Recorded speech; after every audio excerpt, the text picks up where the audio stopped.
दूसरे चरण के लिए प्रचार प्रसार का जो शोर है वो शाम 6 बजे तक थम जाएगा और अलग अलग जगह से हमारे सहयोगी जुड़ गए हैं। उनसे जानते हैं कि स्थानीय मुद्दे क्या और किन मुद्दों पर जनता उन्हें वोट देगी और क्या क्या चुनौतियां नजर आ रही हैं। आपको बताते चले, अमित गंजू हमारे साथ जुड़ गए हैं कानपुर से, पवन गौड़ भी हमारे साथ है, हरीश शर्मा भी हमारे साथ जुड़ गए हैं, सुनील नवप्रभात और इसके साथ ही भारती सकलानी भी हमारे साथ है।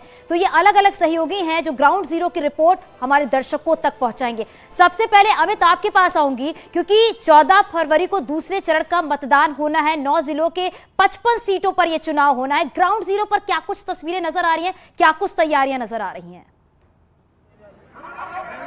देखिए, मैं आपको बताना चाहूंगा, न्यूज़ 18 की टीम इस वक्त अमरोहा में है और अमरोहा के हसनपुर में आप देख सकते हैं कि कितना बड़ा जनसैलाब इस वक्त इंतजार कर रहा है मुख्यमंत्री के अब से कुछ देर बाद जो एक्सपेक्टेड कार्यक्रम है अमरोहा में उसके यहाँ आने का। और क्योंकि ये 6 बजे के बाद चुनाव प्रचार थम जाएगा, हर राजनीतिक दलों के लोगों ने अपने अपने प्रचार में किसी प्रकार की कोई कसर नहीं छोड़ी। और अगर बात की जाए आज शाम को 6 बजे लास्ट है, अगर वेस्टर्न यूपी के बाकी जिलों की बात की जाए, क्योंकि फर्स्ट फेज में जहां एक और 10 तारीख को चुनाव हुआ था, 10 था, अब 14 तारीख को जो है उसके लिए आज यहाँ प्रचार थम जाएगा। और अगर समीकरणों की बात करें तो ये यहाँ जो जिस जगह इस वक्त हम खड़े हैं इसमें भारतीय जनता पार्टी के विधायक का कब्जा है। और अगर बिल्कुल अमित आपके पास वापस आऊंगी। पवन, अभी आप कहां पर मौजूद हैं और वहां पर क्या कुछ तस्वीरें आप देख पा रहे हैं? क्योंकि 14 फरवरी को चुनाव होना है, उससे पहले जितने भी तमाम दिग्गज है वो प्रचार प्रसार में जुटे पड़े हुए हैं।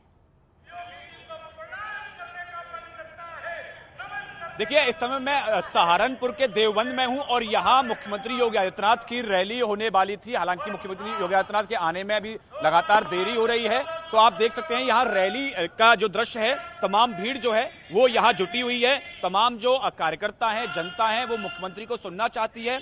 और क्योंकि सहारनपुर के जो विधानसभाएं हैं लोकसभा के अंदर, यहां भी 14 तारीख को मतदान होना है। आज शाम को 6 बजे चुनाव प्रचार जो का शोर है वो थम जाएगा। उसके बाद से डोर टू डोर कैंपेन अब प्रत्याशी कर पाएंगे।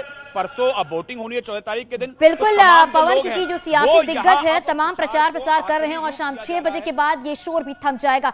हरीश भी हमारे साथ है। हरीश, आप जरा तस्वीरें वहां पर दिखाइए, जनता से भी बात कीजिए। 14 फरवरी को वोट होना है और किन मुद्दों को लेकर वो वोट देने के लिए जाएंगे?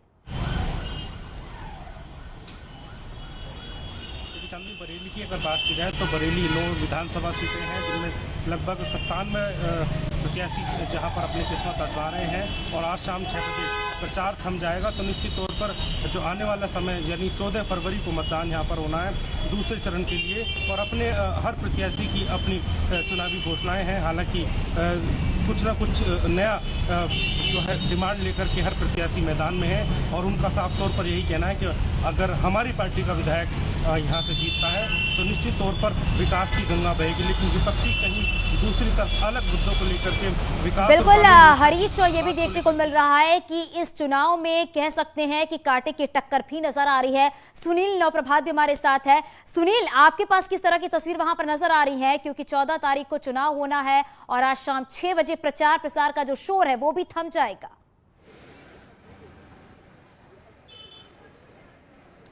देखिए मनु, मैं अभी कोटद्वार में मौजूद हूं और यहां पर अभी कुछ देर पहले योगी आदित्यनाथ को आपने सुना होगा। मेरे पीछे आप देख सकते हैं कि ये वही सामियाना है जहां पर योगी आदित्यनाथ ने सभा की थी। और अब जैसे उनकी सभा समाप्त हुई उसके बाद सामियाना भी यहाँ से समेटा जाने लगा है और करीब 1.5 घंटे के बाद यानी कि 6 बजे के आसपास जो चुनावी शोर है, जो चुनाव प्रचार का शोर है वो थम जाएगा। हालांकि कैंडिडेट के पास ये ऑप्शन होगा कि वो डोर टू डोर घर घर जाकर चुनाव प्रचार कर सके। आप देखिए ये अभी भी कैंपेन चल रहा है, लेकिन ये 6 बजते ही ये कैंपेन भी थम जाएगा, ये शोर भी थम जाएगा। उत्तराखंड में करीब 82 लाख के आसपास मतदाता हैं। 70 विधानसभा सीटों के लिए यहाँ पर चुनाव होना है।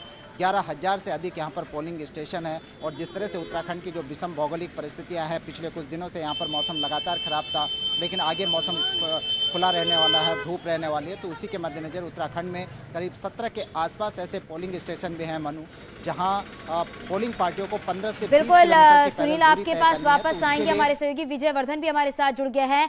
विजय, क्योंकि चुनाव का प्रचार प्रसार जो है वो 6 बजे थम जाएगा और सियासी दिग्गज लगातार प्रचार प्रसार में भी जुटे हुए हैं, वहां पर स्थानीय मुद्दे क्या है, जनता का क्या कहना, किन मुद्दों पर वो वोट करेगी 14 फरवरी को?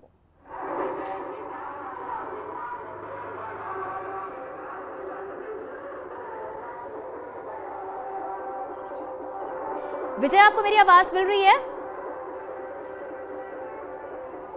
जी जी। विजय, क्योंकि प्रचार प्रसार जो है वो 6 बजे शाम को थम जाएगा, क्या वहां के स्थानीय मुद्दे हैं? जनता किन मुद्दों को लेकर वोट देने जाएगी 14 फरवरी को?